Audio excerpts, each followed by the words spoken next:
Les personnes en situation de handicap se sont exclues, oubliées dans cette campagne. Alors quelles sont pour elles les propositions des candidats? Maxime Rousseau, Astrid Rodeau et Guillaume Petit. Quelques minutes à le suivre suffisent pour comprendre son parcours du combattant.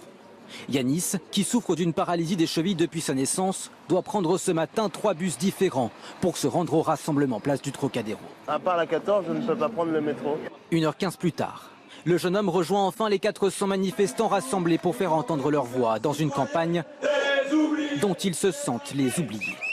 Et pourtant, ils sont 12 millions en France à souffrir d'un handicap.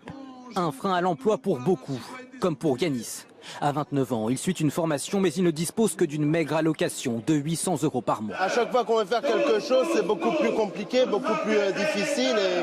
Et je ne dis pas qu'on n'y arrive pas, mais c'est beaucoup plus difficile. Donc oui, c'est une forme d'exclusion. Le taux de chômage des personnes handicapées atteint les 21%. C'est 2 fois plus que le reste de la population. Une exclusion du marché de l'emploi qui s'est aggravée sous le quinquennat de François Hollande. D'autres parviennent à faire fi des blocages. 9h30, c'est l'heure du premier Vivre FM Express de la matinée. Au micro, Reski et Jérémy, animateurs sur une radio spécialisée. Deux passionnés des ondes, l'un albinos, l'autre non-voyant. Mais dans les deux cas, une détermination sans faille. Pour moi, la radio, c'est une véritable revanche sur le destin. Parce que dans la vie de tous les jours, c'est vous qui me prenez par la main quand vous voulez bien, et c'est vous qui me guidez. À la radio, c'est un petit peu moi qui fais le guide. Or, pour atteindre ces métiers, faudrait-il que les formations soient adaptées aux handicapés? Parmi les propositions des candidats à la présidentielle, le renforcement des auxiliaires de vie scolaire fait globalement l'unanimité. Tous veulent également augmenter l'allocation pour adultes handicapés.